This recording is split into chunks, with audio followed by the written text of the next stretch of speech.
Nous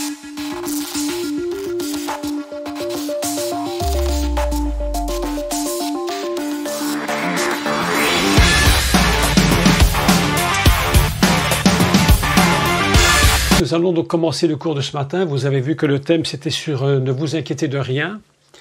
Donc, c'est un cours un peu particulier que je vais vous donner aujourd'hui, un cours un peu spécial parce que je vais expliquer un peu, premièrement, en introduction, et je pense que nous ferons ce cours en 2 fois, aujourd'hui et mardi soir, mardi prochain.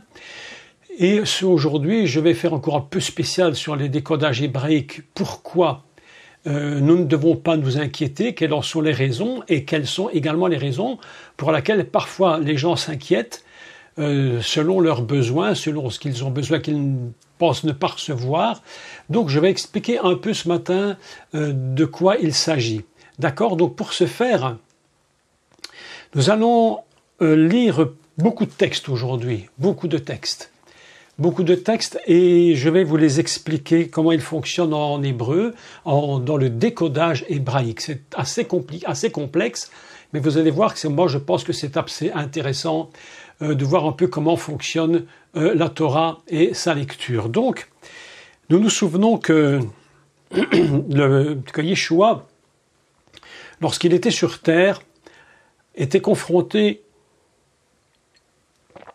je dirais, à une part de croyance. Vous savez, on a tous une part de foi et une part d'incrédulité, une part de doute. Et évidemment, la parole de Dieu nous enseigne que sans la foi, il est impossible de lui être agréable. Donc le Messie va parler, il va leur dire quelque chose de très très important, de très surprenant, et c'est de cela évidemment que nous allons parler ce matin. Pour ce faire, nous allons lire 2 textes en introduction, 2 textes qui d'apparence n'ont strictement rien à voir. Dans la première lecture, lorsqu'on fait un texte, on a l'impression que ces 2 textes sont séparés et sont à mille lieues l'un de l'autre. Et en réalité, nous savons tous aujourd'hui que la parole de Dieu est une seule et unique, et que tout s'explique par la parole elle-même. Lorsqu'il y a une difficulté dans la parole, c'est la parole qui va nous révéler la réponse. Donc, cette unité de la parole, nous allons essayer ce matin de la trouver à travers 2 textes très très particuliers. Et le premier, nous allons le lire ensemble, mais c'est un texte extrêmement connu. Le deuxième est peut-être évidemment connu, peut-être un petit peu moins connu, mais de toute façon, quand même, il est connu de vous. Et nous en avions déjà en partie parlé. Mais encore une fois, je vous dis que lorsqu'on étudie un texte à partir des mots hébreux ou des expressions hébraïques, on croit parfois avoir dit tant de choses, et puis on revient sur le texte et on se rend compte qu'en finalité, on n'a dit qu'une infime partie de ce qui doit être dit.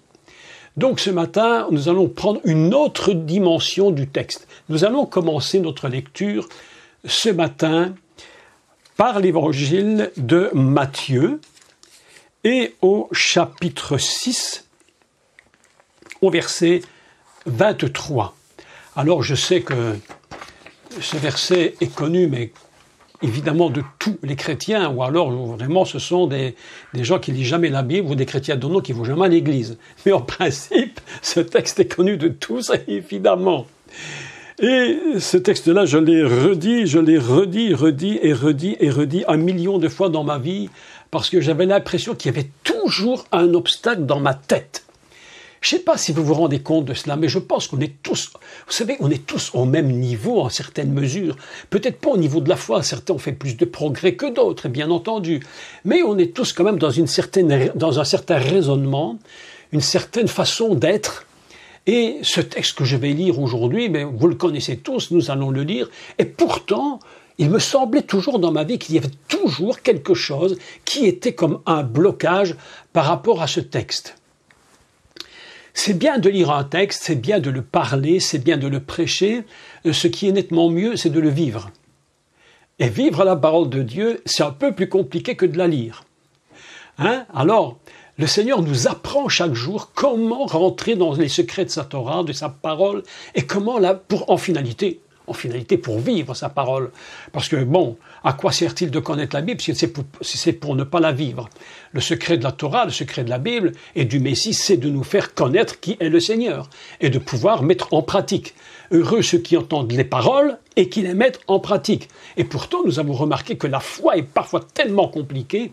J'avais un ami, un cher serviteur de Dieu qui n'est plus de ce monde aujourd'hui, et qui me disait, tu as dû apprendre beaucoup de choses dans ta vie par la foi.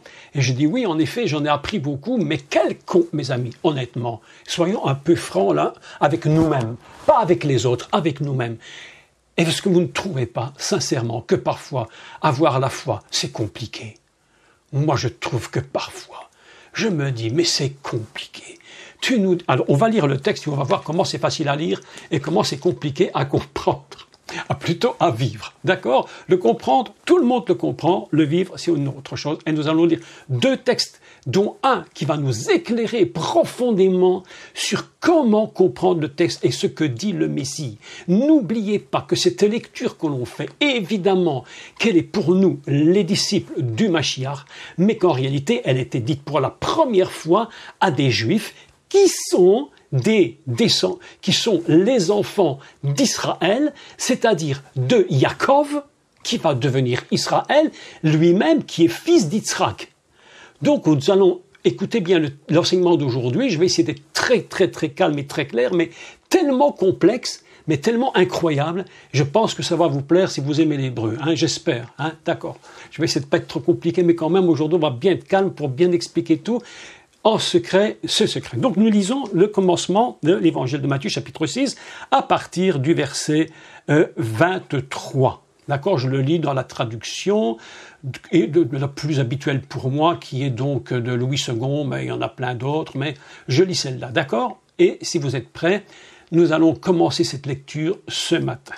C'est pourquoi je vous dis, donc c'est le Mashiach qui parle, ne vous inquiétez pas pour votre vie, ni de ce que vous mangerez, ni pour votre corps de quoi vous serez vêtu. Je vous demande de bien souligner ces deux choses.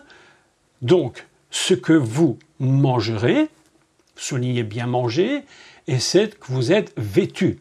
On souligne bien vêtu. D'accord? Jusque-là. La vie n'est-elle pas plus que la nourriture et le corps plus que le vêtement? Regardez les oiseaux du ciel. Ils ne sèment ni ne moissonnent. Ils n'amassent rien dans des greniers, et pourtant votre Père céleste les nourrit.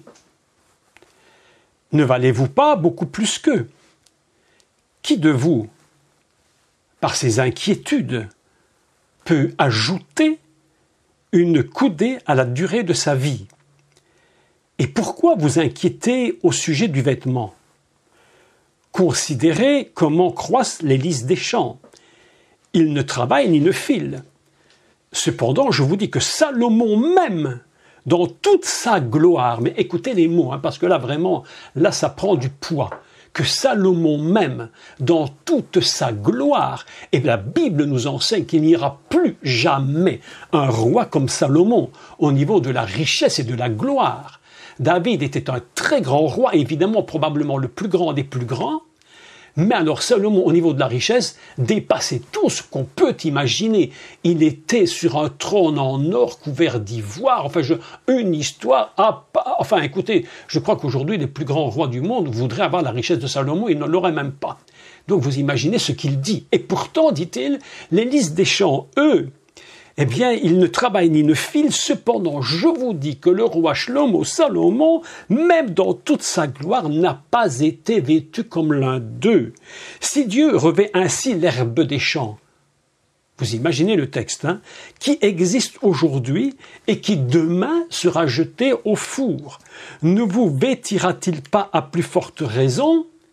Écoutez la suite, et c'est ce que je disais, gens de peu de foi. Ah là là! Ça, cette petite phrase, elle est quand même terrible. Gens de peu de foi.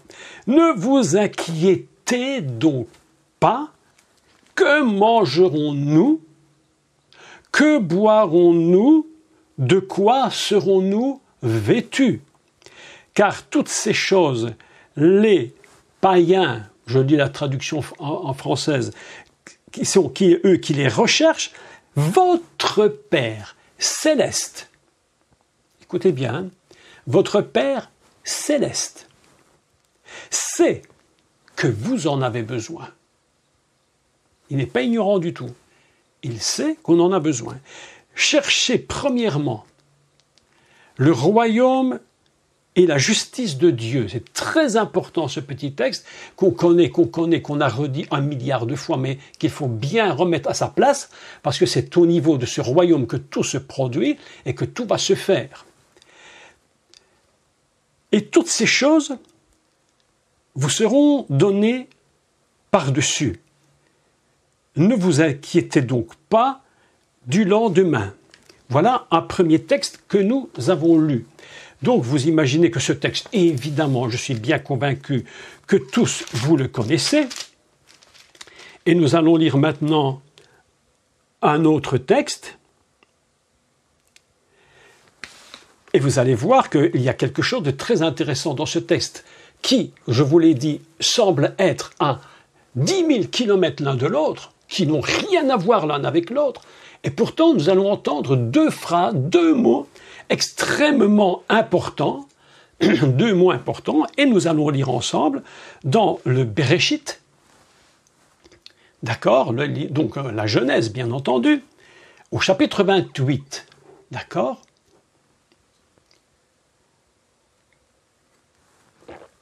Bereshit, chapitre 28, à partir du verset 20, nous allons le lire.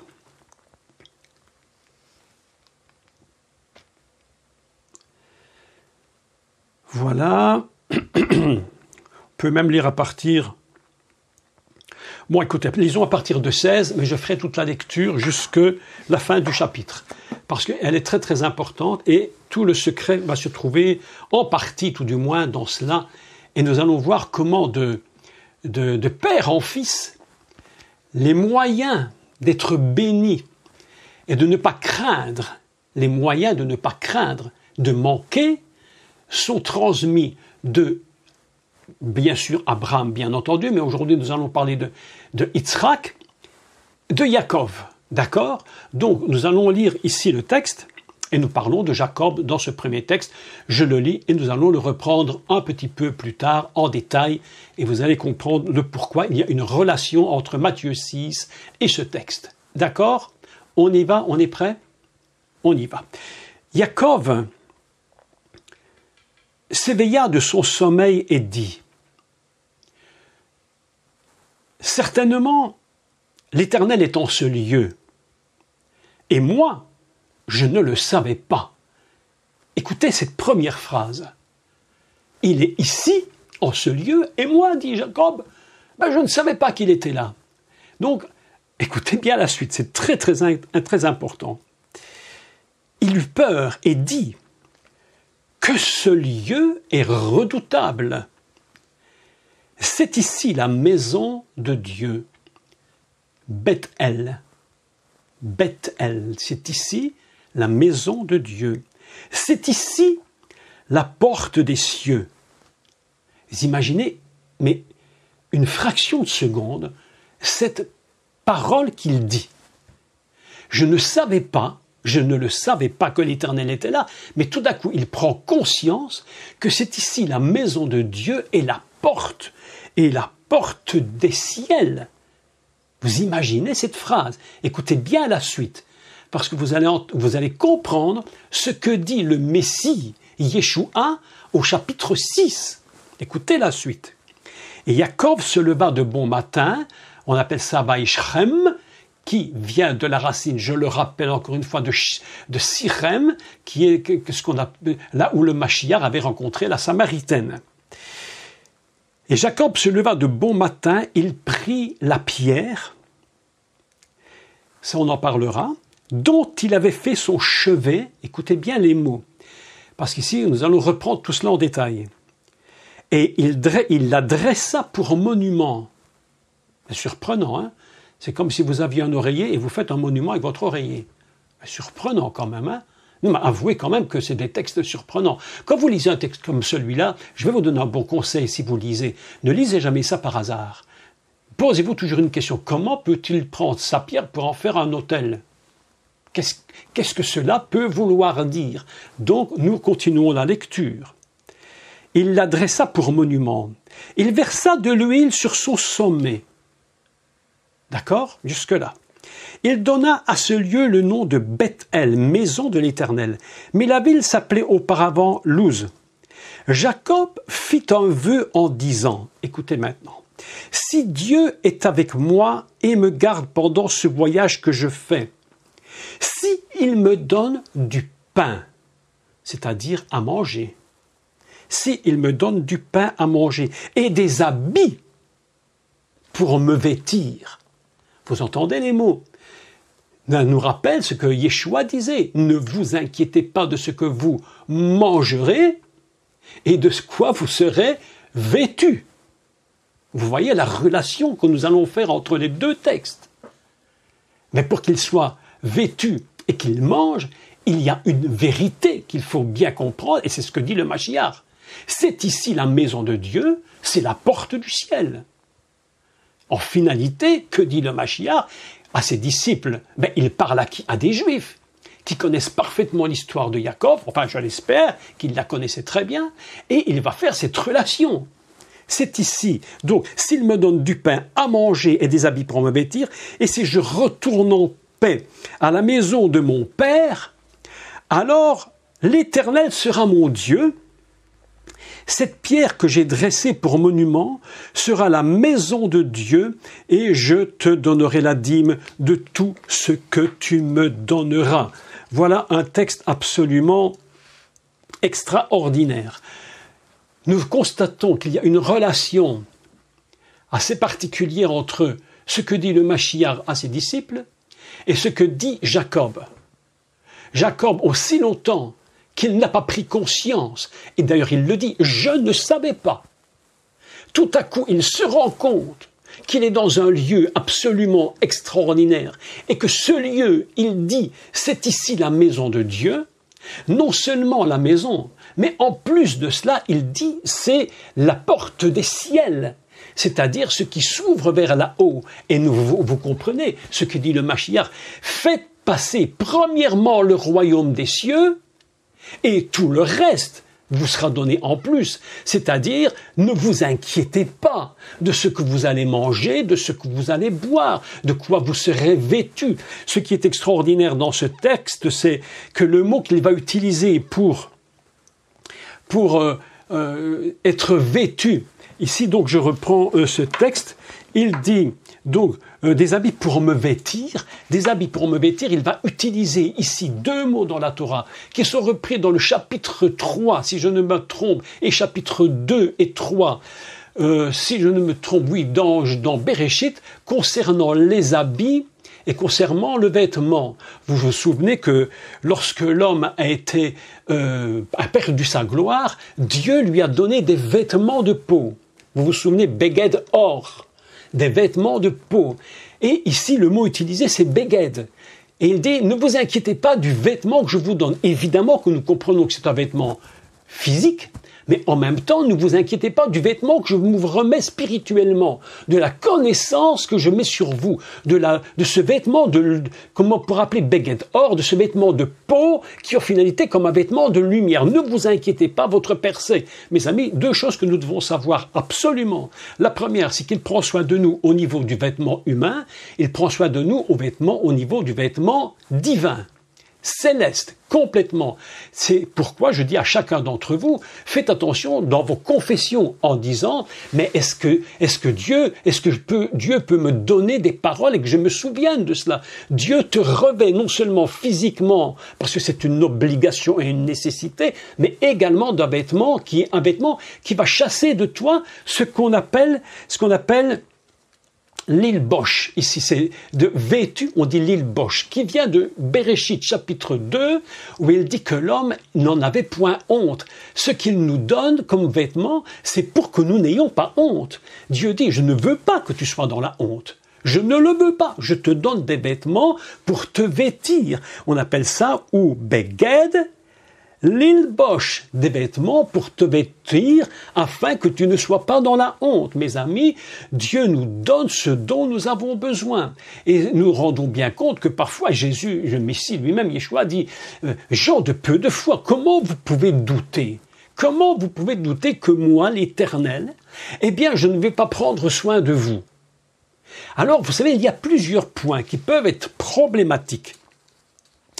Plusieurs points peuvent être problématiques en ce qui concerne justement l'inquiétude.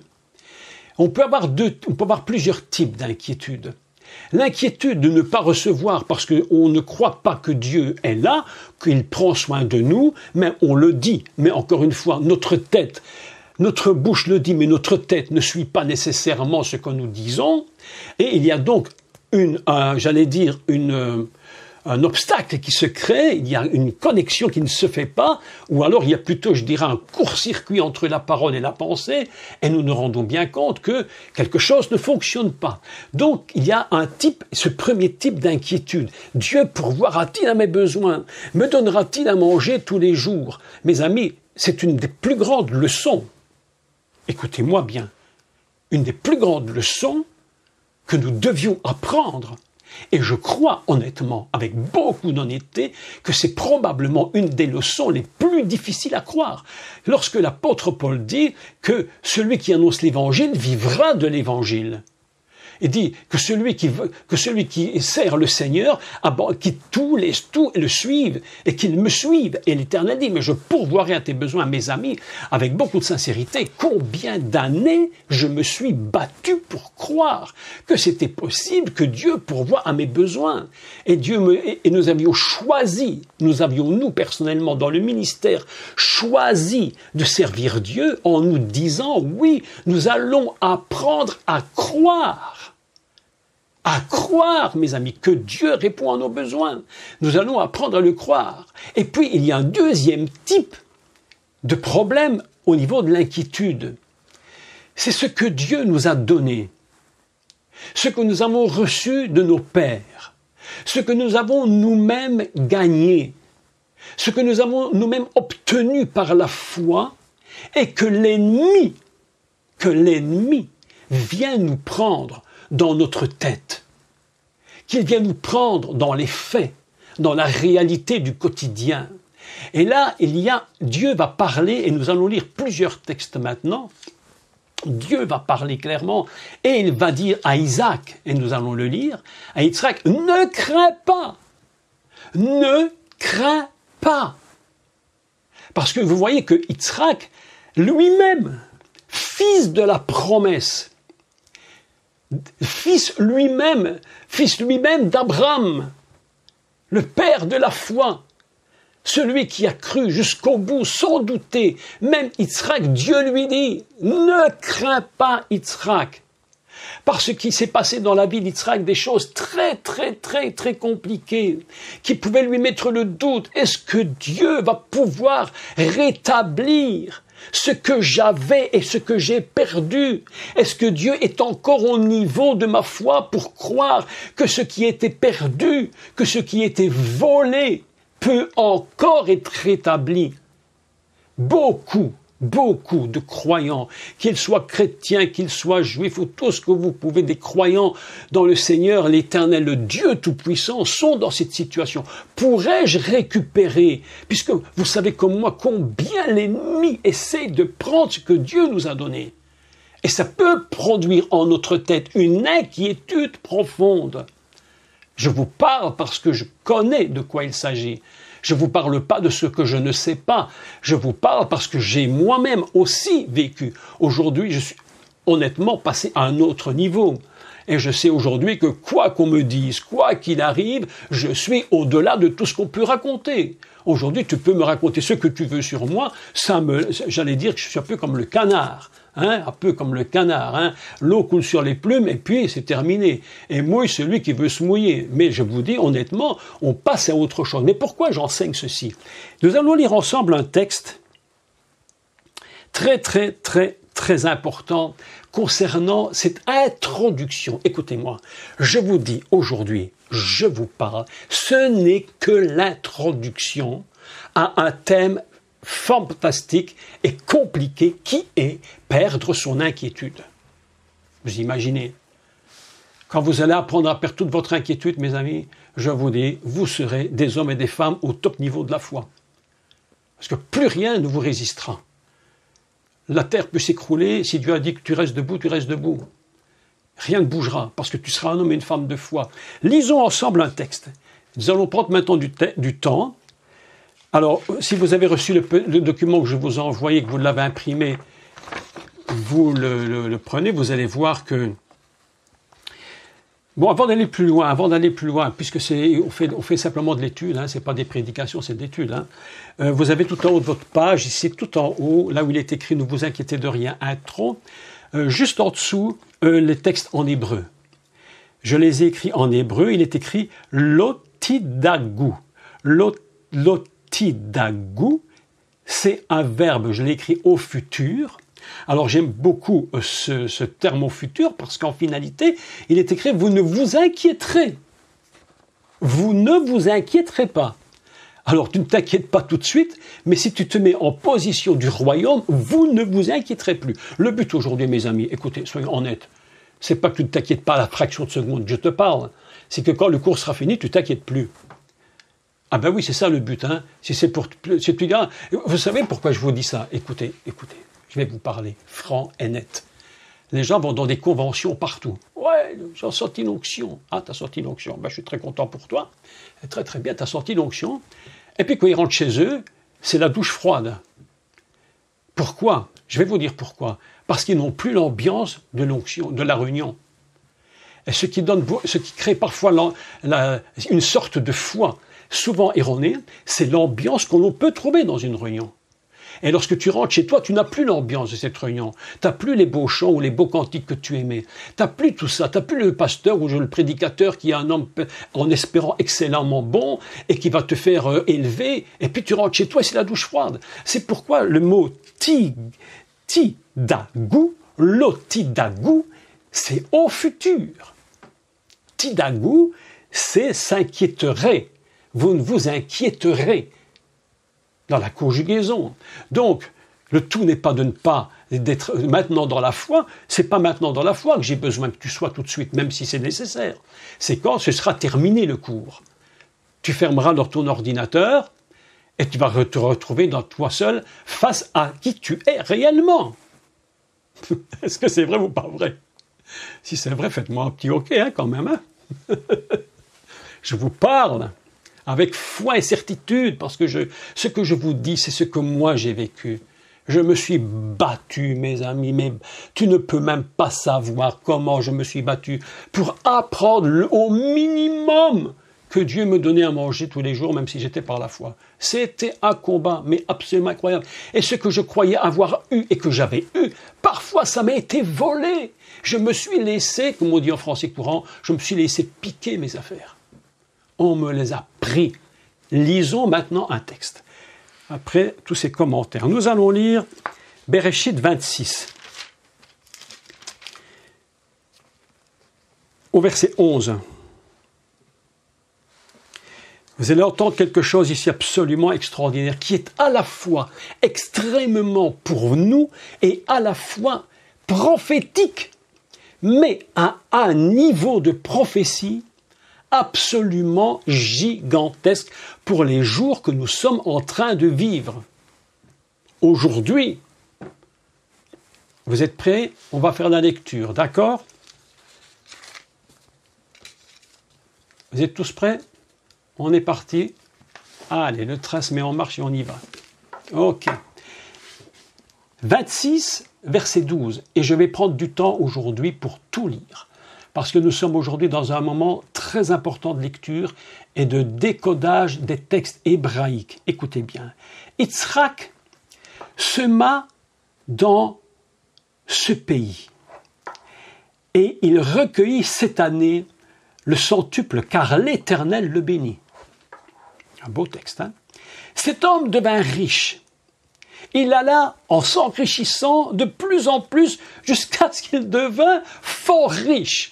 Oh, Ah, je voudrais bien être à sa place, là. Hein. On va essayer d'y arriver quand même. Hein. Il avait des troupeaux de menu bétail et des troupeaux de gros bétail et un grand nombre de serviteurs. Aussi, les Philistins, littéralement traduit, le jalousèrent. Littéralement traduit, on appelle ça Vaikanu otoplishtim. Vaikanu otoplishtim. Les Philistins le jalousèrent. Et parce qu'ils l'ont jalousé, ils ont tout essayé ils ont tout fait, et ils ont même réussi jusqu'à un certain point de prendre ce qu'il avait reçu de ses pères et lui-même. Est-ce que vous ne trouvez pas que ce texte est extrêmement prophétique aujourd'hui? Pourquoi croyez-vous que le problème palestinien, si vous croyez que c'est seulement un problème palestinien, c'est quoi? Ils sont jaloux. Je vous dis la vérité. Une jalousie incroyable contre ce peuple d'Israël. Quand ils sont arrivés en 48, la terre était quasiment vide. Il n'y avait rien. C'était vraiment quelques nomades de droite, de gauche, quoi qu'on nous raconte, quoi qu'on nous dise et que disent les journalistes et quoi que disent entre guillemets, les grands experts en politique internationale, il faut arrêter de raconter des stupidités. Cette terre était désertique et désolée, laissée à la ruine. Jérusalem était un endroit absolument, je dirais, mais complètement en ruine. Il ne reste rien de ce pays. Un commentateur qui avait été au XVIIe siècle à Jérusalem est revenu, il a fait un rapport. Il dit, mais Jérusalem, c'est vraiment un endroit où il y a des ordures, il y a des cadavres d'animaux, tout est laissé aller, il n'y a rien. Voilà qu'Israël se ramène. Écoutez mes amis, écoutez-moi, la descendance d'Isaac, c'est eux. C'est eux, mes amis. Il y a de quoi s'inquiéter quand même, non? Il y a de quoi s'inquiéter quand tu vois l'état de Jérusalem, d'Israël à cette époque. Et voilà que Dieu fait le miracle, il ramène son peuple. Son peuple est là dans cette terre, sur quelques dizaines d'années, ce pays absolument revit. Complètement. Et que se passe-t-il? Eh bien c'est écrit. Vaikanu otoplishtim. Ils le jalousèrent, les Philistins. Ils jalousèrent les Palestiniens. Pas tous, mais au moins les têtes, les leaders, parce que la tête, c'est l'esprit qui gère la chose. Et ils sont en train de jalouser ce pays d'Israël. Mais je vais vous dire une vérité. Si Mahmoud Abbas m'entend, qu'il m'entende. Je vais lui donner une leçon qu'il devrait bien écouter. Je lui dis, avec tout le respect que je dois à ce monsieur, si vous mettez les pieds en Israël, que vous fichez dehors les Juifs, que vous mettez tout le monde dehors d'Israël et que vous prenez la terre deviendra une ruine. Je vous dis la vérité. Les buildings qui sont magnifiques tomberont en ruine. Tout ce que les Juifs ont fait tombera en ruine. Je vais te dire pourquoi. Parce que l'esprit de jalousie qui vous anime, qui fait que vous allez boucher les puits des pères, eh bien, tout cela va se retourner contre vous. Mais bien sûr. Alors je vous dis, voilà un sujet d'inquiétude. Ce que Dieu nous a donné, l'abondance que Dieu donne à Yitzhak, il devint riche, il devint fort, fort riche, tellement riche. Il avait non seulement il avait seulement de la culture, il avait des animaux, il avait des serviteurs. Et ça dérange énormément. Et ils vont essayer de prendre, et ils vont même réussir à prendre. Mais Dieu dit à Yitzhak, ne crains pas. Mes amis, continuons la lecture. Vous voulez bien? Continuons la lecture. Je pense qu'on n'aura jamais le temps de tout dire aujourd'hui, parce que ça, il y en aura pour 2-3 heures. Alors, faisons-le progressivement et allons-y. Donc, et alors on était au verset 15. Tous les puits, alors il est très très riche et ils sont jaloux. comme ils sont très jaloux, il faut trouver une solution pour empêcher que ce peuple puisse, qu'Isaac puisse rentrer dans cette terre et puis progresser de nouveau. Il faut le détruire. Et une solution pour détruire ce monsieur Yitzhak, c'est de lui retirer la bénédiction fondamentale qui est de l'eau.